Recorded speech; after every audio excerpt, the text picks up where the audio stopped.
نبی اکرم صلی اللہ علیہ وسلم نے اپنے صحابہ اکرام کے سامنے بنی اسرائیل کے 3 افراد کا واقعہ پیش کیا۔ یہ واقعہ اپنے اندر کئی سبق لیے ہوئے ہے۔ میری آپ سے گزارش یہ ہے کہ آپ اس واقعہ کو آخر تک سنیے اور اس واقعے سے جو اسباق ہمیں ملتے ہیں انہیں اپنی زندگی کے اندر اپنانے کی کوشش کیجیے۔ نبی کریم صلی اللہ علیہ وسلم نے فرمایا کہ بنی اسرائیل کے 3 آدمی سفر پہ نکلے اور وہ پیدل چل رہے تھے کہ اچانک بادل آ گئے اور موسم خراب ہو گیا۔ تیز طوفان اور آندھی نے ان کو گھیر لیا۔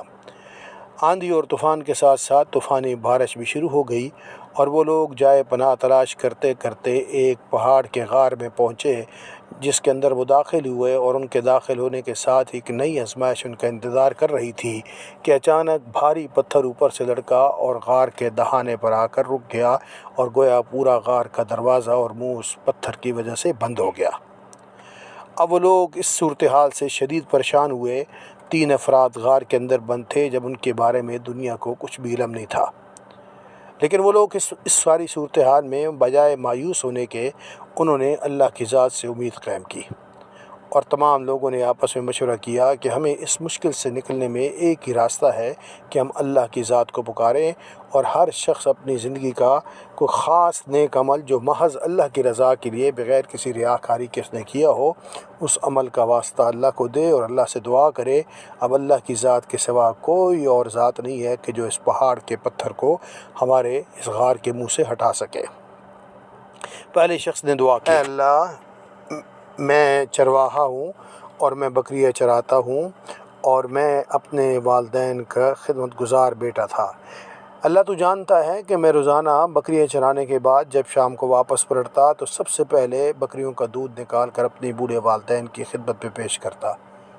ایک دن میں چراگاہ کی تلاش کے اندر بکریوں کو لیے دور کہیں نکل گیا اور رات گئے واپس پلٹا۔ میرے بوڑھے والدین انتظار کرتے کرتے سو چکے تھے۔ جب میں گھر پہنچا تو میں نے بکریوں کا دودھ نکالا اور حسب معمول اپنے والدین کو پیش کرنے کے لیے حاضر ہوا، جبکہ میری والدہ اور والد آغوش نیند میں جا چکے تھے اور میرے بچے میرے پاؤں سے لپٹ لپٹ کر دودھ طلب کر رہے تھے، لیکن میں نے اپنے لیے مناسب نہ سمجھا کہ بزرگوں سے پہلے اپنی اولاد کو میں دودھ پیش کر دوں۔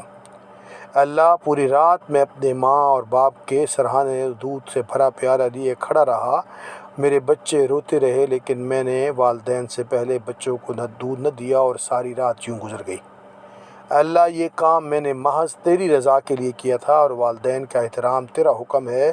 مولا کریم، تو ہم پر کرم فرما، اس میری نیکی کے صدقے پہاڑ کے منہ سے پتھر کو اتنا ہٹا دے کہ کم از کم روشنی تو آ سکے، ہم روشنی اور ہوا کو محسوس کر سکیں۔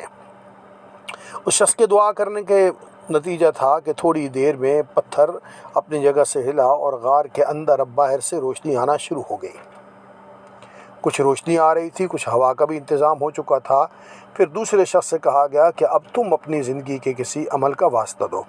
دوسرے شخص نے ہاتھ اٹھائے اور اپنے رب کے بارگاہ میں دامن پھیلا کر کہا، اے اللہ، تو جانتا ہے کہ میری چچا زاد، میری عزیز خاتون نوجوان جس سے مجھے خاتون سے محبت تھی اور میں اس سے برا فعل کرنا چاہتا تھا، لیکن ایک دن جب وہ مجبور ہو گئی اور اس نے مجھ سے پیسے ڈیمانڈ کیے تو میں نے کہا کہ جب تک تو میری خواہش پوری نہیں کرے گی تب تک میں تجھے درہم و دینار نہیں دوں گا۔ ایک دن میں وہ اس کام کے لیے تیار ہو گئی، اور جب میں نے اس کو درہم و دینار دیے اور میں اس کی عفتوں پر حملہ آور ہونے لگا تو اس نے مجھے کہا کہ اللہ سے ڈرو، میری اس مجبوری اور بے بسی سے فائدہ مت اٹھاؤ، مجھے اور اپنے آپ کو گناہ گار مت کرو، ہمارا اللہ ہمیں دیکھ رہا ہے۔ اے اللہ، میں کانپ گیا اور میں نے اس کو اسی حال میں چھوڑ دیا، اور میں نے اس کی عزت پامال نہیں کی، اس کی عزت بھی محفوظ رہی، اور وہ 100 دینار بھی میں نے اس کے حوالے کیے، اور اللہ کی خاطر میں نے اسے معاف کر دیا تھا۔ مولا کریم، یہ نیکی محض تیری رضا کی خاطر تھی، اگر تو اس نیکی کو قبول فرمائے تو ہمارے لیے پہاڑ کے منہ سے اس پتھر کو ہٹا دے، غار کے دہانے سے یا اللہ پتھر کو ہٹا دے۔ اس شخص کے دعا کرنے کے بعد پتھر تھوڑی اور سرک گیا اور اب کافی ساری روشنی اندر آ رہی تھی، لیکن اب بھی وہ لوگ باہر نکلنے کے قابل نہ تھے۔ اب تیسرے شخص سے کہا گیا کہ تم بھی اپنی خاص دعا کو اللہ کی بارگاہ میں مانگو۔ تیسرے شخص نے ہاتھ اٹھائے کہ مولا کریم، تو جانتا ہے کہ میں نے کافی سارے لوگوں کو مزدوری پہ رکھا تھا، میرے ہاں لوگ کام کر رہے تھے کھیتی باڑی کے اندر، اور ایک مزدور تھا جس سے اجرت طے ہو گئی تھی، لیکن وہ اجرت دیے بغیر مجھ سے چلا گیا تھا۔ اس کے 2 یا 3 درہم میرے پاس تھے۔ یا اللہ، وہ پیسے میں نے سنبھال کے رکھے، اور کافی عرصے کے بعد جب وہ شخص آیا اور اپنی مزدوری طلب کی تو میں نے اسے کہا تھا کہ یہ ساری گائے اور بیل اور بکریاں یہ تمہاری ہیں، یہ سب کچھ لے چلو۔ وہ شخص حیران ہو کر پوچھنے لگا کہ یہ میرے ساتھ مذاق نہ کرو۔ تو اے اللہ، میں نے اسے بتایا تھا کہ میں نے تیرے ہی پیسے انویسٹ کیے تھے، اور اس میں اتنی برکت ہوئی کہ یہ ساری بکریاں اور گائے اور یہ ریوڑ تمہارا ہے۔ اس لیے اللہ، میں نے اس کو ساری بکریوں کے ریوڑ اور گائے وغیرہ کا لشکر اس کے حوالے کر دیا تھا۔ یہ کام محض میں نے تیری رضا کی خاطر کیا تھا۔ مولا کریم، تو ہم پہ کرم کر اور اس پہاڑ کے منہ سے، اس غار کے منہ سے پتھر کو ہٹا دے۔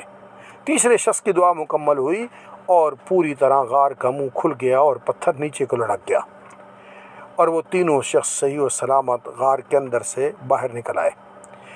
اس واقعے کے اندر یہ سبق ملتا ہے کہ ایک تو انسان کو کسی بھی حال میں مایوسی کا شکار نہیں ہونا چاہیے۔ مشکل سے مشکل حالات بھی ٹل جاتے ہیں اگر انسان ہمت اور حوصلہ برقرار رکھے۔ دوسری بات یہ ہے کہ انسان کو ہر حال میں اللہ کی ذات پہ بھروسہ اور توکل کرنا چاہیے۔ جہاں سارے اسباب ختم ہو جاتے ہیں، انسان کو یاد رکھنا چاہیے کہ مسبب الاسباب اللہ کی ذات ہے، اور وہ کبھی بھی اس کی طاقت اور قوت ختم نہیں ہوتی۔ جہاں کوئی بھی نہیں پہنچ سکتا، وہاں اللہ تعالیٰ کی ذات اور اس کی نصرت اور مدد پہنچ جاتی ہے۔ تیسری بات یہ ہے کہ اگر ہم میں سے کوئی شخص اس غار کے اندر ہوتا تو سوچئے میں اور آپ، ہمارے دامن میں کون سی نیکی ایسی ہے کہ جو ہم اللہ کی بارگاہ میں پیش کرتے، اور ایسی نیکی جس کی تاثیر سے پہاڑ کا وہ پتھر غار کے منہ سے ہٹ جاتا۔ یہ میرے اور آپ کے لیے سبق ہے۔ اللہ سے دعا ہے اللہ ہمیں ایسے اعمال کرنے کی توفیق دے کہ جس کے نتیجے کے اندر ہماری مشکلات ہم سے ٹل سکے۔